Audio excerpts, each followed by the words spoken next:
سلام، امروز اومدیم سیتی سنتر خود قشم. از 2 شروع کردیم ما، اما این دو قلوه میشه از پل رفت یک.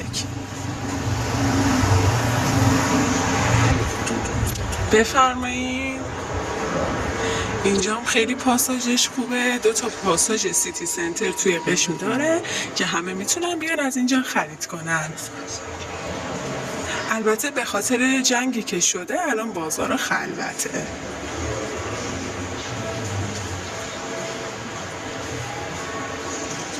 اینجا واسه لوازم برقی خیلی خوبه، هم ارزون قیمت هست و هم خارجی از سمت دبی و امارات میاد.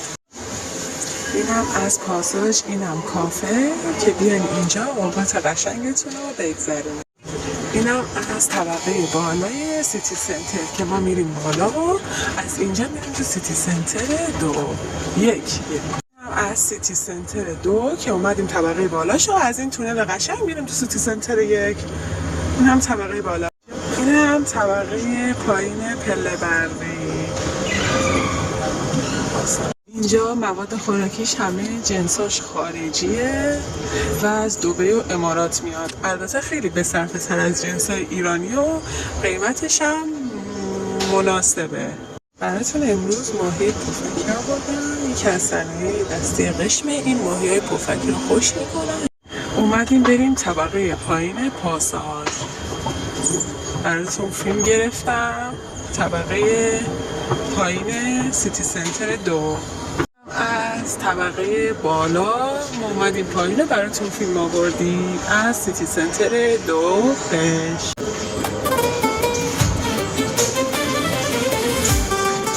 در ضمن همه جنوبیام از این موتورا دارن و خانوماشون هم گواهی نامه و هر جا میخوان برن با این موتور قشنگ میرن. اینجا اون کافی شاپه که میتونید برید اینجا یه قهوه عالی بزنید و استراحت کنین بعد از خرید. خیلی میچسبه. دوستان عزیز، فیلم ونزدی و کارولین رو یادتونه؟ من عروسکاش تو جنوب پیدا کردم. داریم میریم طبقه بالای سیتی سنتر 2. طبقه پایین ما زود تموم کردیم.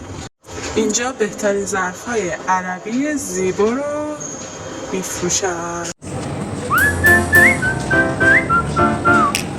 این هم طبقه دوم سیتی سنتر 2. داریم میریم که از تونل رد بشیم و بریم سیتی سنتر 1.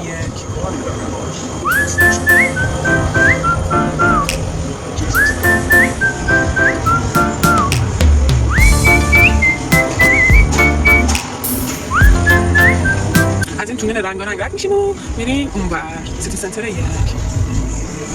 این هم صنایع دستی قشنگمون که واسهتون فیلم میخوام بگیرم. اینجا همه کالای هنری و دستی هستش. این هم ماهیای خوش شده قشنگ زیبا که براتون فیلم گرفتم. همه صنایع دستی سیتی سنتر 2.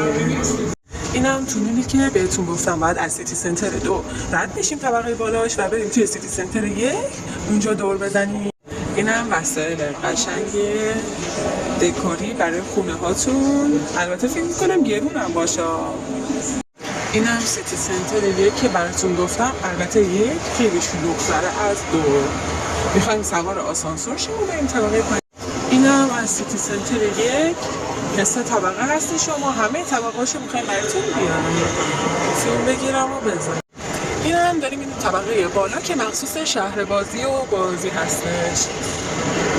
این هم دایناسوری که طبقه پایین داره. البته اونم واسهتون توی فیلم جدا میذارم. میخواستیم با آسانسورش بریم که آسانسورش کار نمیکرد، فکر کنم گیر کرده بود. البته با پله برقی اومدم براتون فیلم گرفتم. رسیدیم شهر بازی، جزیره عجایب.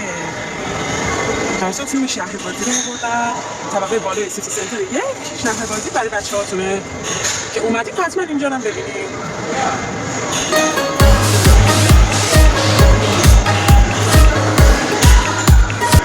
پر از بازار قشنگ.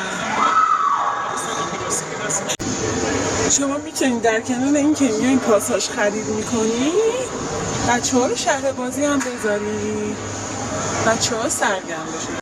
خب اومدیم شهر بازی هم بهتون نشون دادیم که در کنار خریداتون بچه‌ها رو شهر بازی هم ببرید که بهتر خرید کنید و خیالتون ازشون راحت باشه.